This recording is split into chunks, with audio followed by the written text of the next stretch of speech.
السلام عليكم ورحمة الله وبركاته. تحية طيب متابعينا الأعزاء، إليكم آخر أخبار وتوقعات الطقس لليوم والأيام المقبلة، وأكيد يبقى العلم عند الله عند حدوث أي تغييرات مفاجئة. إليكم التفاصيل.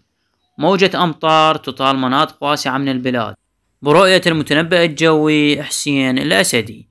منخفض جوي مصحوب بكتلة هوائية باردة بدأ تأثيره اليوم ويزداد خلال الأيام القادمة ليشمل مناطق واسعة من البلاد، تتركز على مناطق الشمال وبشكل أقل في باقي المناطق.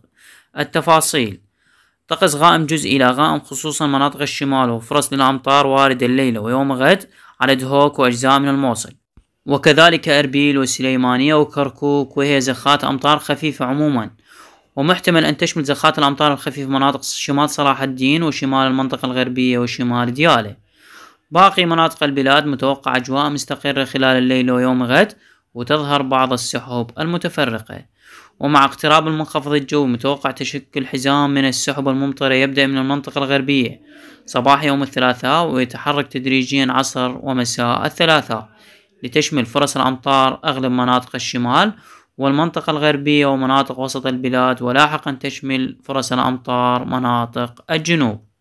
الحالة كما ذكرنا لكم خفيفة عموما، وربما لن تشمل جميع المناطق، لكن يكون تركيزها على مناطق الشمال، وغزارة الأمطار واردة هناك، وفرصة لتساقط الثلوج في المرتفعات الجبلية نتابعها معكم في نشرات قادمة.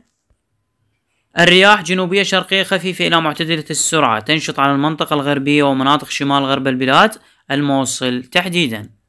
وبحسب التوقعات ويبقى العلم عند الله، المناطق التي ستتعرض للعواصف الرعدية هي الأنبار، صلاح الدين، النجف، الديوانية، كربلاء، بابل، العاصمة بغداد، والله أعلم. انخفاض واضح أيضا بدرجات الحرارة في البلاد بداية الأسبوع المقبل، ومناطق إيران وتركيا وأقصى شمال العراق تنخفض فيها درجات الحرارة إلى ما دون الصفر المئوي ليلا. متابعين الأعزاء، هذا ما لدينا في نشرة اليوم. أتمنى دعم الفيديو بلايك واشتراك بالقناة وتفعيل زر الإشعارات ليصلكم كل جديد عند النشر. مع تحياتي لكم وألف سلامة.